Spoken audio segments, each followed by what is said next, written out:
Today, I'm going to teach you how to select multiple rows in Google Sheets. This is a fundamental skill that will help you format, delete, or move several rows at once, making your spreadsheet work much faster and more efficient. First, open your web browser and navigate to workspace.google.com. You'll need to log in to your Google account if you haven't already. Enter your credentials and proceed to your Workspace dashboard where you'll see all your files and folders. Once you're on the Workspace dashboard, locate the spreadsheet where you want to select multiple rows. Simply click on it to open. This will launch your spreadsheet in a new window, displaying all your data and giving you access to the full range of editing tools. Now, there are two different methods you can use to select multiple rows, and each one serves a different purpose depending on what you need. Let me walk you through both approaches so you can choose the one that works best for your situation. The first method is perfect when you want to select consecutive rows that are right next to each other. Start by clicking on any row number on the left side of your spreadsheet.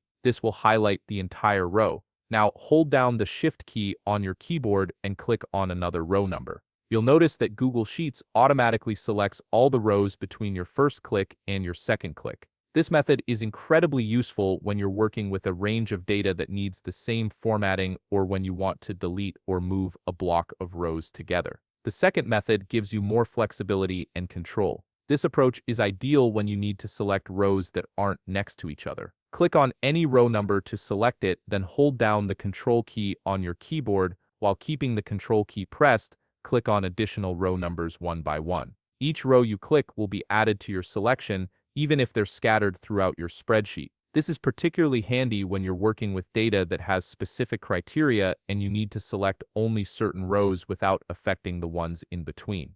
And that's it. You now know both methods for selecting multiple rows in Google Sheets, giving you complete control over how you manage your spreadsheet data. If you found this video helpful, please leave a like, subscribe, and see you in the next video.